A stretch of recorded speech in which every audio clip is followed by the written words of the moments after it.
Missile programme red line है, इस पर किसी किस्म के मुज़ाकरात नहीं होंगे।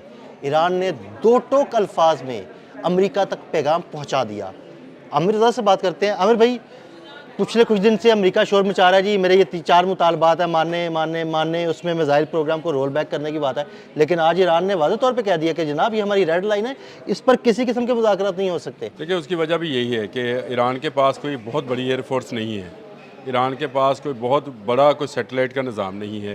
ईरान के पास ले दे के एक मिसाइल प्रोग्राम है जिसको अगर रोल बैक कर दिया जाए तो ईरान को समझे कि उसकी दिफाई जो हैसियत है वो बिल्कुल ख़त्म हो जाती है। यानी उसके पास दौरान इनकलाब जो हैं वो नहत्ते हो जाते हैं इन मिसाइल्स के। ये मिसाइल जो हैं अब दुनिया भर में जितनी जंगें हैं, इस बात को समझना चाहिए कि ये जंगें बड़ी फ़ौज के हाथों से निकल गई हैं। ऐसे ही ये चली गई हैं फ़ज़ाई फ़ौज के हाथ में, यानी फ़ज़ाइया के हाथ में। आपका पाकिस्तान और इंडिया अगर मई का जंग का तजुर्बा है देखने का, तो फ़ज़ाई जंग थी। बिल्कुल देखिए, एक तरफ से अगर बरामोस आ रहे थे तो दूसरी तरफ से फतह जा रहे थे। ऐसे ही ये है, क्या थे? ये फ़ज़ा में से ये हैं। ऐसे ही है, बिल्कुल अच्छा, उस तरफ से अगर राफेल आ रहे थे तो इधर से JF-17 थंडर और J-10C जा रहे थे। ये फ़ज़ाई जंग थी। ऐसे ही है। आपने कोई इसमें बड़ी फ़ौज की उस तरह से कमांड नहीं देखी है। अच्छा, इसके बाद इससे पहले जून में जो इज़राइल और अमेरिका की ईरान के साथ वॉर हुई, उसमें भी आपको पता है कि ईरान की जानिब से मिसाइल गए, अमेरिका की तरफ से जहाज़ आए। कहीं कोई आपको बड़ी फ़ौज का नहीं, बिल्कुल इंटरेक्ट नहीं ऐसी मिलता कोई है। पेशकदमी नहीं जो ज़मीन के किसी फ़ौज ने अच्छा, की हो। इसका मिसाइल प्रोग्राम जो है ये ऐसा ज़बरदस्त है कि इसकी जो रेंजेस हैं, अगर उसका उसी का सिर्फ देख लिया जाए तो इस वक्त शुमाली अफ्रीका से लेकर पूरा मिडल ईस्ट बशमूल भारत तक मिसाइल्स की रेंज है। और जो अब आमिर भाई, अगला हदफ ICBM भी है। देखे ना, ICBM बन गया तो वो और बात हो जाएगी। वो खैर बन रहा है, बन क्या गया, बन रहा है। इस प्रोग्राम को रोल बैक कराने का मकसद ये है कि इसको नहत्ता कर लिया जाए। दुनिया में चीन ने आपको पता है सबसे पहले रॉकेट फोर्स इंट्रोड्यूस कराई, उसके बाद पाकिस्तान ने रॉकेट फोर्स इंट्रोड्यूस बिल्कुल ऐसे कराई। ही। ये दो मुल्कों ने साबित कर दिया कि आने वाली जंगें जो हैं ये मिसाइल्स वॉर होंगी, और इसीलिए ईरान ने अपने मिसाइल सिटीज़ बना रखे हैं। ये मिसाइल सिटीज़ जिनकी तादाद इस वक्त 5 है।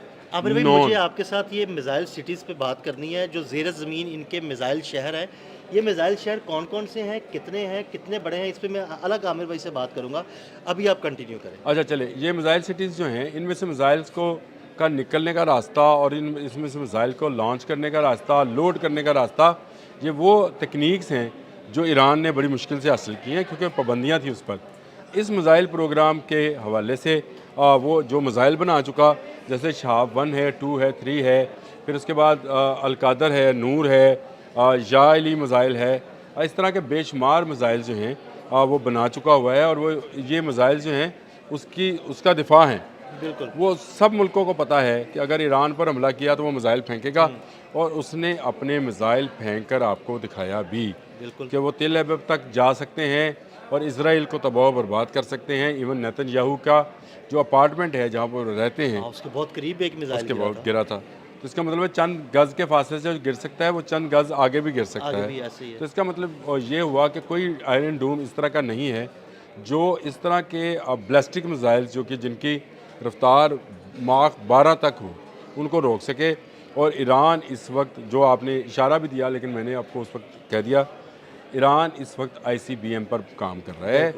12,000 किलोमीटर का मतलब है अमेरिका, बिल्कुल। 12,000 किलोमीटर का मतलब है पूरा यूरोप, और ये उसका एक तजर्बा कर चुका है। बिल्कुल। रशिया ने इसको इजाज़त दी कि वो साइबेरिया के इलाके में ईरान से उड़े और गुज़रते हुए, रशिया के ऊपर से गुज़रते हुए साइबेरिया में जाकर गिरे, और उसकी एक्यूरेसी चेक की जाए 100% एक्यूरेसी आई है। ईरानी साइंसदानों ने, ईरानी इंजीनियर्स ने, या ईरानी मिसाइल साइंसदान कह सकते हैं, उन्होंने ना सिर्फ इस ICBM का कामयाब तजर्बा किया बल्कि उन्होंने अपनी मिसाइल फोर्स, जिसको अब हम रॉकेट फोर्स कह सकते हैं क्योंकि अब दुनिया में ये नई इस्तिलाह चीन ने जो दे दी रॉकेट फोर्स वाली, उसके बाद पाकिस्तान ने भी रॉकेट फोर्स बना ली है, ये बहुत अहमियत इख्तियार कर गई है। जो 4 मुतालबात शुरू में से मैं आपसे कह रहा हूँ कि डोनाल्ड ट्रंप ये बात करेगा और वो उस पर आहिस्ता आहिस्ता आ रहे हैं। सबसे पहले था न्यूक्लियर का, दूसरा था मिसाइल का, तीसरा था गवर्नमेंट तब्दीली का। देखिए, कुछ देर पहले हमने गवर्नमेंट तब्दीली पे बात कर ली, और चौथा होगा कि यहाँ से कोई ऑयल जो है कोई दूसरी कंपनी नहीं निकालेगी, और पासदारान इनकलाब जो हैं इसकी तादाद कम की जाएगी।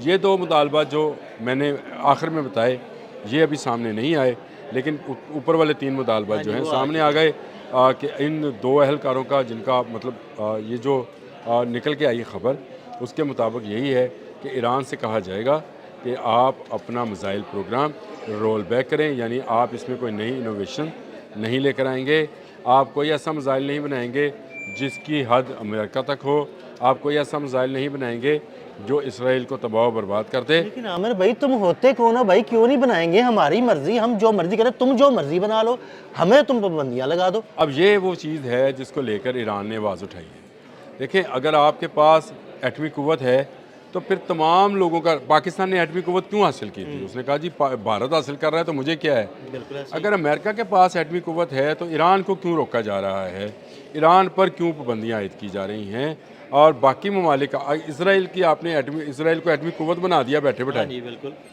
और शुमाली है लेकिन वो है तो सही। और शुमाली कोरिया पर आप कहते हैं कि जी वो एटमी कुव्वत कैसे बन गया, क्योंकि उसको चीन ने मदद की थी। मैं आपको, मेरा ये बिलीव है, ये मेरा मानना है कि ईरान इस हद तक अपना यूरेनियम इनरिच कर चुका हुआ है जो कि इन मिसाइल्स पर लोड हो सकता है, यानी ये मिसाइल जो हैं ये एटमी मिसाइल्स बन जाएंगे, इन पर एटमी वारहेड लग जाएंगे, और इस इनरिच यूरेनियम का इस वक्त सबसे बड़ा तलबगार जो है वो रशिया है, क्योंकि रशिया को पता है कि अमेरिका का पहला हदफ न्यूक्लियर रिएक्टर होंगे जो कि ईरान के अंदर मौजूद हैं, और इनके अंदर अफजुर्दा यूरेनियम पड़ा है, और अगर यह यूरेनियम जो है अमेरिका ले गया तो ये फिर उसका है, तो उससे पहले ईरान इसको रशिया में शिफ्ट कर दे। देखिए, जंग जो है अब बिल्कुल डिफरेंट नवीयत की है। अगर ICBM का तजर्बा कामयाब है, जो कि कामयाब है, तो अमेरिका को डरना पड़ेगा। और डोनाल्ड ट्रंप ने दबे लफ्ज़ों में कल ये बात की भी है कि कभी कभी मुझे जंग से डर भी लगता है। ये पता उसको है सारा कि भाई ये जब वो पंगा लिया तो उसका जवाब कैरोलिना से निकल रहे थे, नॉर्थ कैरोलिना से, तो वहाँ पर उन्होंने जो साफियों से गुफ्तगू की थी उसमें उन्होंने कहा कि बड़ी खौफनाक चीज़ है और मुझे कभी कभार जंग से डर भी लगता है, लेकिन ईरान को हमारे मुतालबा तस्लीम करना पड़ेंगे। अगर आपको डर लगता है तो इसका मतलब ये है कि ईरान की टेक्नोलॉजी जो कि अभी तक खुफिया है, मैं आज गुप्त का लफ्ज़ नहीं बोलूँगा, उन्होंने कहा था गुप्त का लफ्ज़ समझ नहीं आता है, अगर खुफिया है या अंडर कवर्ड है, तो इसके बारे में अमेरिका जो है इस वक्त भी परेशान है। अमेरिका अपनी कुव्वत बढ़ा रहा है मुख्तलिफ बैरी बेरों के ज़रिए, मुख्तलिफ अपनी हिकमत अमली के ज़रिए और इसराइल के ज़रिए वो अपनी कुव्वत बढ़ा रहा है ताकि वो ईरान पर एक ऐसा हमला करे जिसमें ईरान के पास उसका कोई जवाब ना हो और उसमें उसकी हुकूमत को तब्दील कर दिया जाए, और उसके बाद अमेरिका की पोह बनाएँ, वहाँ से वो वेनेजुएला से तेल निकालेगा, वो दुनिया भर में बेचेगा, और यहाँ का सारा मिडल ईस्ट, सारे का सारा, सिर्फ ईरान नहीं, सारे मिडल ईस्ट का तेल जो है ईरान की इस हुकूमत के खात्मे, अली खामनेई की हुकूमत के खात्मे के बाद ये अमेरिका की तहवील में होगा। जिसे चाहेगा देगा, जहाँ की गाड़ी चाहेगी चलेगी, जहाँ की कहेगा नहीं चलेगी। बहुत शुक्रिया आमिर रज़ा जी। बिल्कुल, आमिर रज़ा ने बड़ी तफसील के साथ इस सारे मामले पर रोशनी डाली।